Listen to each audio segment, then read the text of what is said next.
Alrighty guys, welcome back to another one. The PT1680 or the VP80 wad is finally back on the market. I started reloading shot shells about 3 years ago now, maybe a little bit longer, and ever since I've started, that wad has been unobtainium. I've tried, multiple different websites to get it. Gunbroker, looking on there for a long time, I've never saw them. Ballistic Products has finally brought them back. The new name is the BP1680 Striker. Right here's the bag. You can see BP1680 Striker. 16 gauge non-toxic wad. On their website they advertise it as a 1 3/8 ounce lead max load wad, but it holds 1.5 ounces, just like the CSD wad does. Actually, this is the CSD wad. And I'll do a comparison between the two in just a moment. Now both of these wads will do 1.5 ounce lead shot loads in 2 3/4 inch shells, which basically puts you right up there with a 2 3/4 inch 12 gauge, which is quite impressive. I believe currently these are the only two non-toxic 16 gauge wads on the market. Hopefully that will change in the future. 16 gauge has been making a huge comeback in the last, I want to say, 5 years. We have lots of new guns out, lots of new types of ammo from multiple manufacturers. We're seeing a huge demand in reloading components, and lately a lot of people have come up with some nice quality Magnum loads for the 16 gauge. No longer are we stuck with up to 1.1 ounce factory loads. I've mentioned this before, but Federal did used to offer, up until recently, like as in a few years ago, 1.25 ounce lead load, but not anymore. You're only limited with the 16 gauge if you use factory ammo, and most, if not all, 16 gauge factory ammo is actually pretty quality stuff. So maybe limited isn't the right word for it, but to a hand loader, the 16 gauge can really be a very useful, very versatile tool. Now I myself have managed to load all the way up to 1.75 ounces with number 4 buck and with lead shot, a turkey load, in 16 gauge of course, and they're great loads. They're very capable. Now I'm sure if I worked on it I could come up with a load for the 30 cal, 29 cal, and possibly 31 cal for a load that heavy, or 1 5/8 ounces, or maybe 1.5 ounces in that, Magnum heavy payload territory. But anyway guys, let's have a look at these wads and do a real quick easy comparison between the two. The BP1680 Striker wad is on the left, and the CSD16 is on the right. Now, as I mentioned in the intro, that used to be called the PT1680 wad, and on Precision Reloading and maybe another website, Graphs I think, it was called the VP80.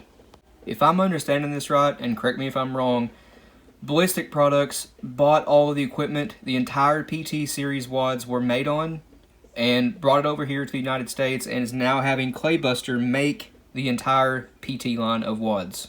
They actually changed the plastic the original wad was made with to the same type of resin their TPS line is made with. Now, in my opinion, for all intents and purposes, this is a 16 gauge TPS wad. The CSD16 wad is a little bit, I want to say, sturdier, but the pedals are slightly thinner. Not as much give to it is what I should say. Hopefully you guys can see the difference in the pedal thickness here. Again, the BP1680 is on the left, the CSD16 is on the right. The CSD is just a little bit thinner. And just to better show that, here are two 60 cal lead round balls. It goes in that far on the Striker, and it goes in about halfway down on the CSD16. The CSD16 is also slightly longer, maybe 0.5 millimeter. As Paul Harrell says, not enough difference to make a difference. Here's the bottoms of the two wads. Again, CSD is on the right. Well, it's on the top now, but it looks like to me the CSD wad may have a slightly thicker bottom over the BP1680, but we'll measure that in just a second. Both of these wads have a straight wall design, meaning both they are for straight wall hauls, and the inner shot cup is straight wall. It does not have a tapered bottom. I have both wads filled up to the top with lead. This is the BP1680. It holds 1.35 ounces flush with the top. And this is the CSD16. pretty much the same amount. It is a little bit more, but they both hold 1 3/8 ounces. Now, when that's in the hull, the 1.5 ounce loads do overfill it a little bit, but you can still fold crimp those with filler too. So what do you say we load up some buckshot now? I'm doing a 12 pellet number 1 buck load. This is 30 caliber. Also have 29 caliber, but I'm using 30 caliber today. 31 cal will also fit in this wad, but it's a little bit tight. 12 pellets of 30 cal is right at 1.25 ounces with the buffer. We're using Hodgdon long shot, 23 grains of it. This is going to get us about 1,250 feet per second. There's our 23 grains. Let's double check that as always. Yep, 23. Lid. These wads come unslit, so I'm using Gary Caskey's 16 gauge wad slitter to slit these. Just like that. We got a 4 pedal, 3/4 cut. That's what I always do, is 4 pedals and 3/4 cut. Except on the LBC 50 or 53 12 gauge wads, those need a full cut. Gary.d.caskey on Facebook. He makes all sorts of this stuff right here. Wad slitters, wad trimmers, and hull trimmers. And tampers. Okay, now that our wad is in place, I'm using a 1/8 inch fiber cushion wad. I'm actually tearing that in half. And then placing that, well, I'm folding it up, placing that in the hull. And then I'm using Gary's wad tamper to tamp that down. And that is to add some cushion and bring up stack height just a little bit. 12 pellets of this 30 cal tumbled and polished number 1 buckshot. 11 and 12. 12 pellets comes up exactly where it needs to be for the crimp. Buffer is optional here, but I am using it since this will be a patterning load on video. Mix number 47 buffer. I'm just covering the pellets about halfway on the top layer. You guys have seen me load this load many times before. It's a very nice 16 gauge load. Alright, and here's our pellets covered up where they need to be. We're doing a 6-point fold crimp on the reload all. There's a small chance I went a little bit heavy on that pre-crimp. By the way, this is a brand new prime shadot hull from Ballistic products. They are out of stock on these right now, but I was just lucky enough to get some. These are lavender high brass 2 3/4 inch. First time I've ever seen those on their site.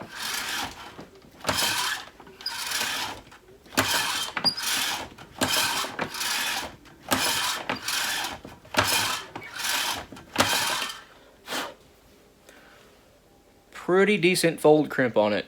Again, I might have went a little bit heavy with that pre-crimp, but that's alright. Okay, this time we have 25 grains of long shot.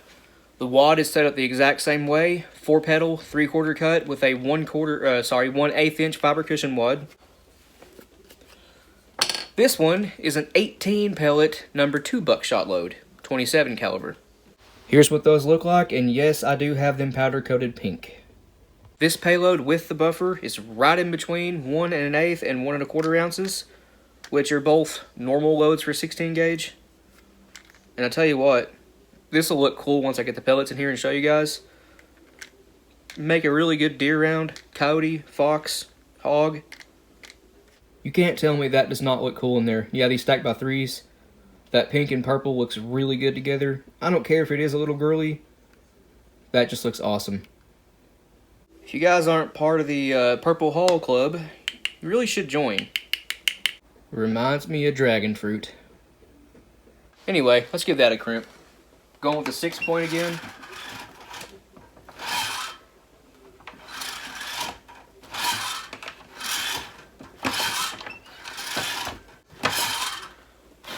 Nice.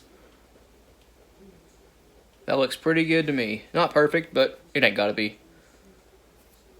Very, very nice. And let's do a turkey load, because why not? I'm having fun. We're going to use 32 grains of Hodgdon little gun to get us around 1250 FPS with an 1.5 ounce load, lead shot in 16 gauge, of course. So, first try, nope, 34. 32. Another striker wad. Gonna slit that with Gary's wad slitter again. right inside the hole. Gary's wad tamper.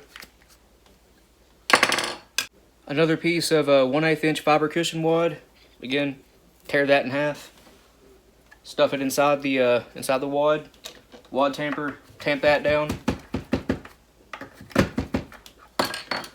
1.5 ounces of lead shot. Actually, guys, I'm loading 1.45 ounces to make room for buffer. I'm buffering it up to the 1.5 ounces. But if you don't have buffer or don't want to use it, just load 1.5 even. Got my buffer in place. Now let's give that a fold crimp. Again, 6-point.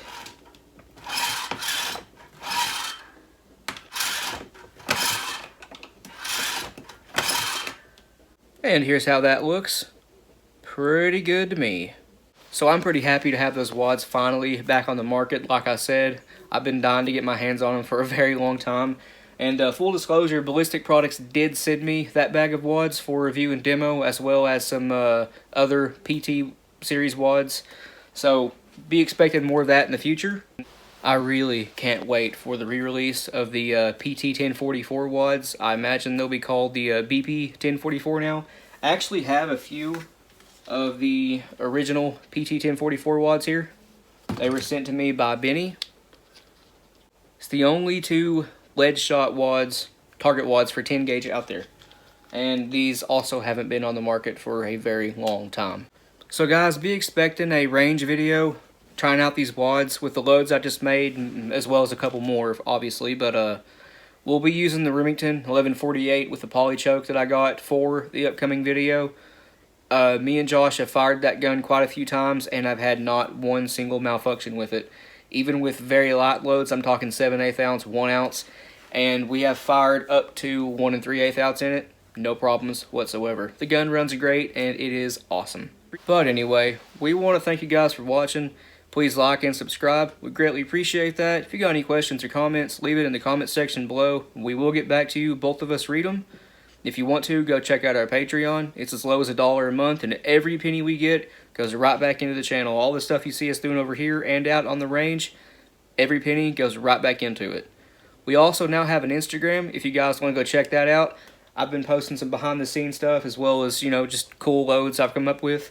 I believe Josh will get in on that too as time goes on, and that should be really fun. I posted some videos on there too. But until next time, guys, take it easy. We'll see you in the next one.